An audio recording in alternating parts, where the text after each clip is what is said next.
ओम श्री शक्ति नमः। ओम श्री शक्ति नमः। ओम श्री शक्ति नमः।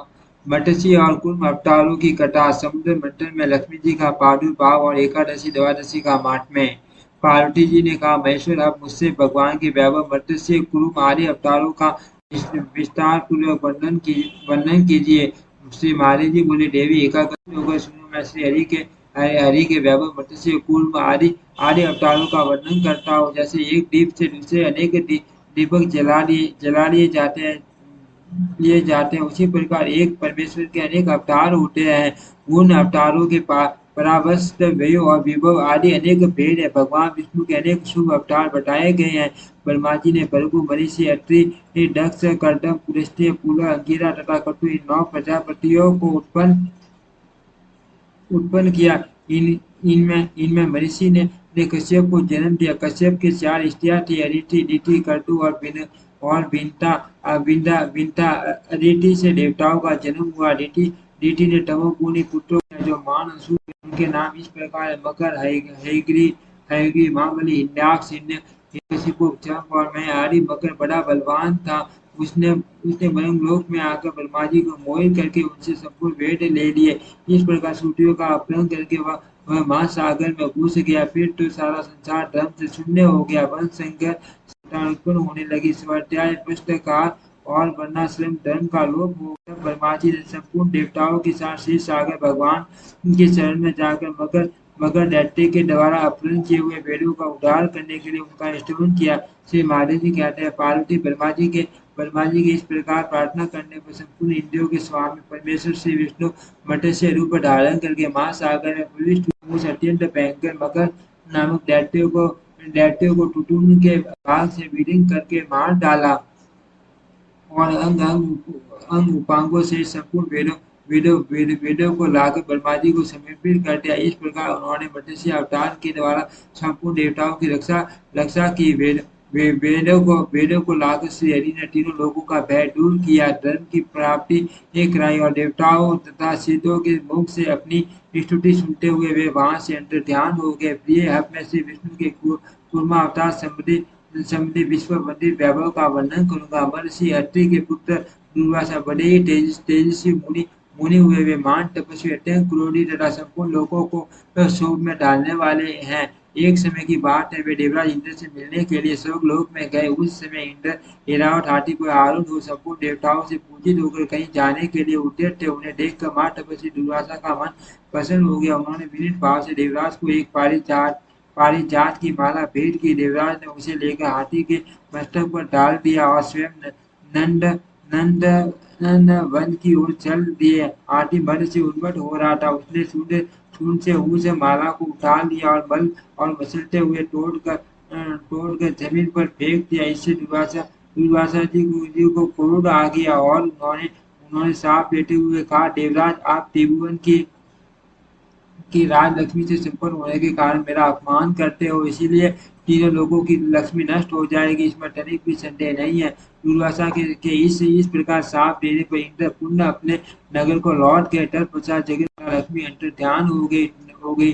ब्रह्मा आदि देवता, गंधर्व, यक्ष, किन्नर, दैत्य, दानव, नाग, मनुष्य, राक्षस, पशु, पक्षी तथा कीट आदि आदि जगत के समस्त सब प्राणी दरिद्रता के मारे दुख भोगने लगे। सब लोगों ने भूख प्यास से पीड़ित होकर ब्रह्मा जी के पास आकर कहा, भगवान भगवान, तीनों लोग भूख प्यास से पीड़ित हैं। आप सब लोगों के स्वामी और रक्षक हैं। अर्थ हम आपकी शरण में आए हैं।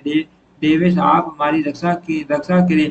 ब्रह्मा जी बोले, देवता, दैत्य, गंधर्व और मनुष्य आदि आदि प्राणियों को सुनो। इंद्र के अनासार से ये सारा संकट उपस्थित हुआ है। उन्होंने अपने बर्ताव से महात्मा दुर्वासा को कुपित किया। उन्हीं के क्रोध से आज तीनों लोगों का नाश हो रहा है। जिनकी कृपा कटाक्ष से सब लोग सुखी होते हुए जगन माता महालक्ष्मी अंतर ध्यान होगी। जब तक वे अपनी कृपा दृष्टि से नहीं देखेगी, तब तक सब लोग दुखी ही रहेंगे। इसीलिए हम सब लोग चल कर क्षीर सागर में विराजमान सनातन देव भगवान नारायण की आराधना करें। उनके प्रसन्न होने पर ही संपूर्ण जगत का कल्याण होगा।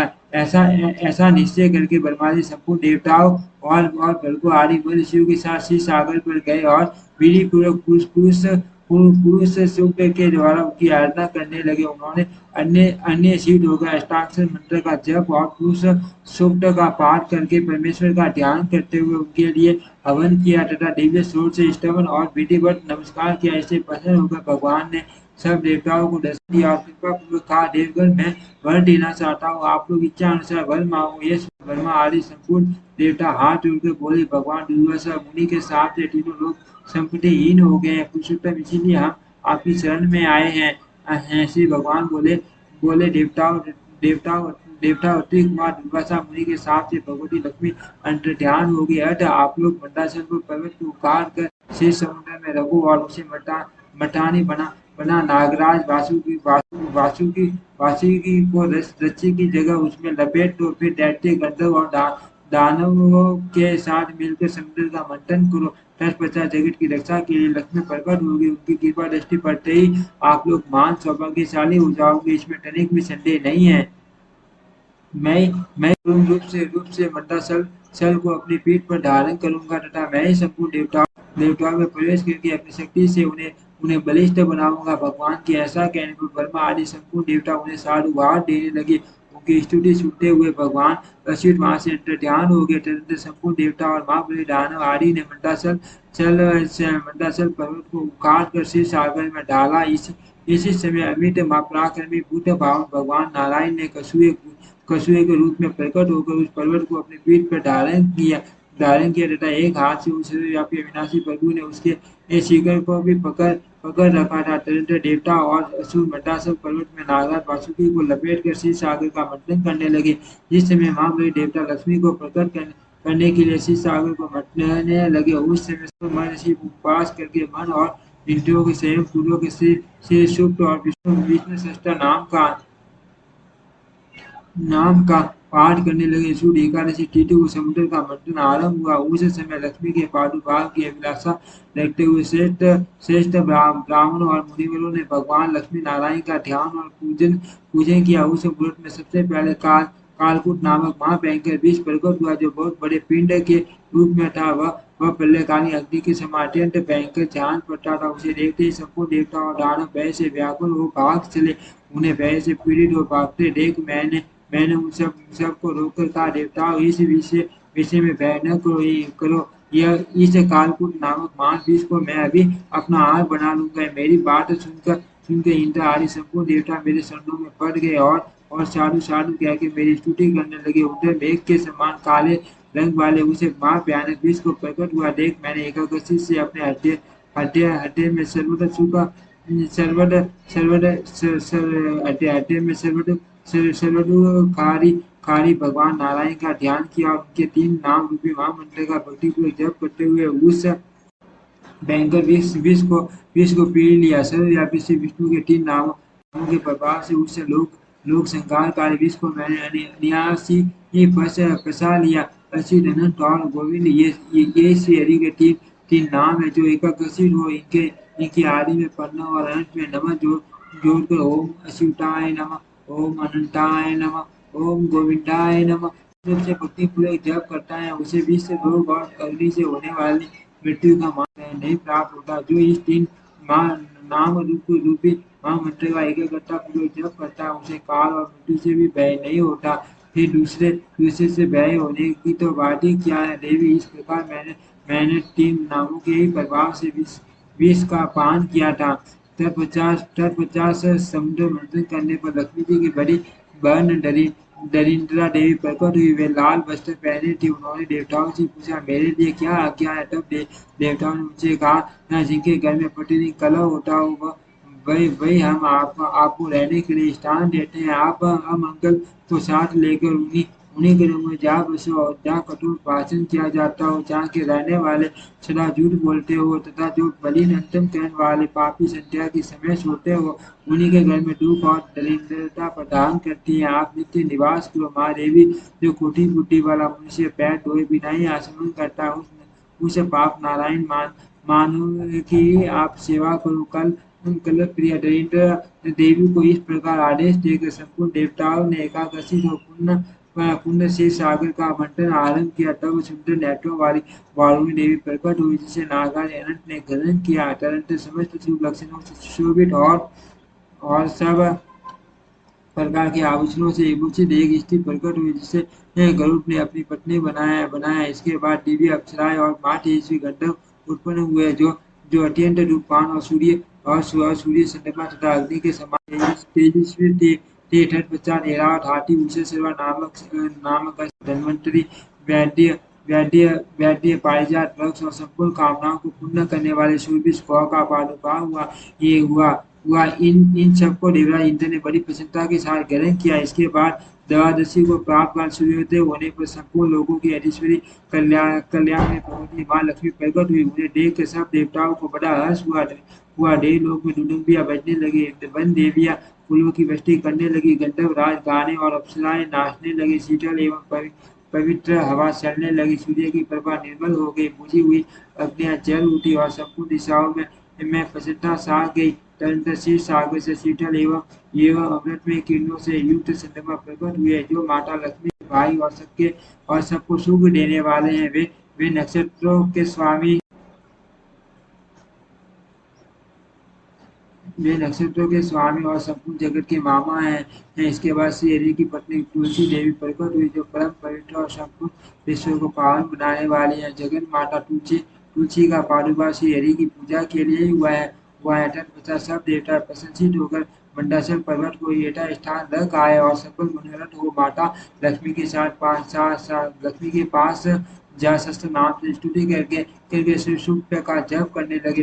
तब भगवती लक्ष्मी ने प्रसन्न होकर संपूर्ण देवताओं से कहा, देव बोलो, आपका कल्याण हो। मैं आपको वर देना चाहती हूँ, मुझसे मनोवांछित वर मांगो। देवता बोले, संपूर्ण लोगों के स्वामी भगवान भगवान विष्णु की प्रियतम लक्ष्मी देवी, आप हम लोगों पर प्रसन्न हो और श्री विष्णु के भक्त स्थल में सदा निवास करे, कभी भगवान से अलग न हो तथा तीनों लोगों का भी कभी परित्याग न करे। देवी, यही हमारे लिए श्रेष्ठ वर है। जगन माता, आपको नमस्कार है, हम आपसे यही चाहते हैं। देवता ऐसा ऐसा कहने पर श्री नारायण की प्रियतमा लोक माता महेश्वरी लक्ष्मी ने एक वस्तु कहकर उनकी प्रार्थना स्वीकार की। तदनंतर शेष सागर भगवान नारायण और ब्रह्मा जी में प्रकट हुए देवताओं ने जनार्दन को नमस्कार करके उनका स्तुति किया और प्रसन्न